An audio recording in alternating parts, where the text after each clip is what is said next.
This coming Saturday is the feast day of St. Ignatius of Loyola, so I'm looking ahead a little bit to that. And I want to look back to what I said on Tuesday regarding Joachim and Anna, Mary's, John the Baptist's parents, and Mary, Elizabeth's cousin, and it's about discernment, discerning in our lives. This is Mission Alive. You're with Roger from the MSC Mission Office. St. Ignatius of Loyola was an army man, and as we know the story, he was wounded in war and had a long convalescence. And in that time, when I suppose in a sense you could say he was in lockdown because he couldn't do much, he felt himself called and challenged to something different in life, and he read some of the lives of saints and other things and discerned that God was calling him to something. He went on then to a long process of discernment and study.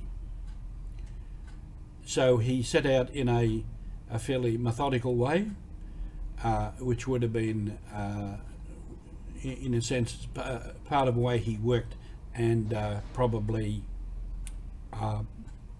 which led him to a military career.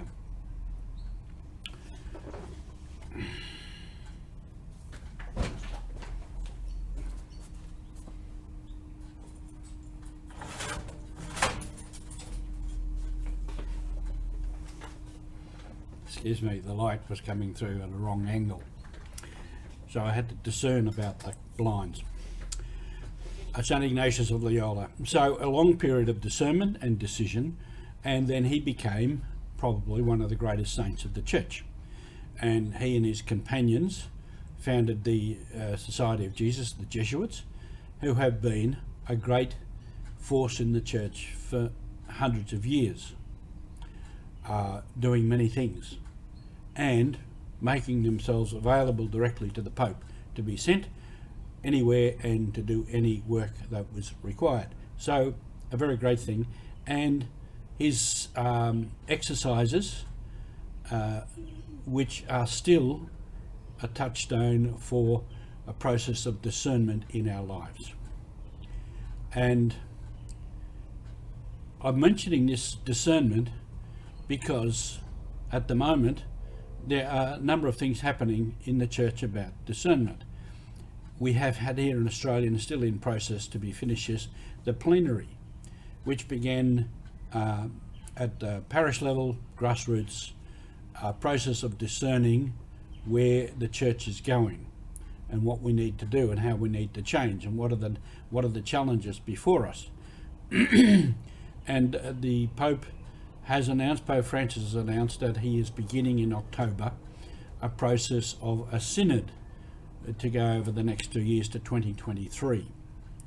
And I will talk in the future about the synod. The synod is a way of discerning. It's more formal.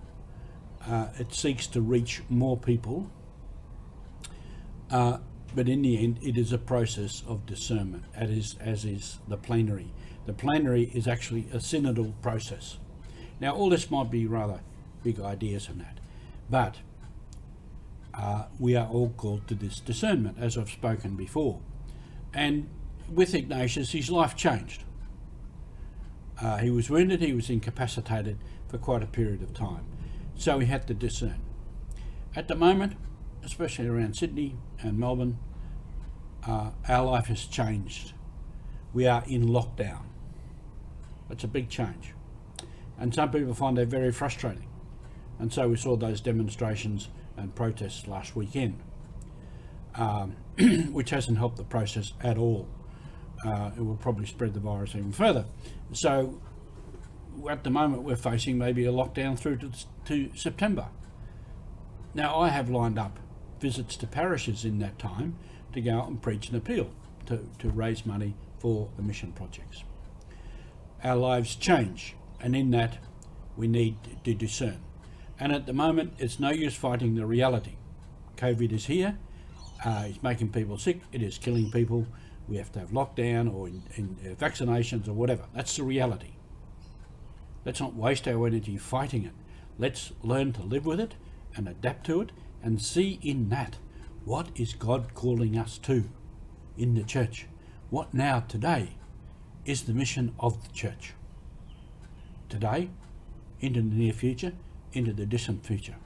We have time to reflect and discern on that now. And discernment is always part of how we do mission in the church. Thank you for being with us.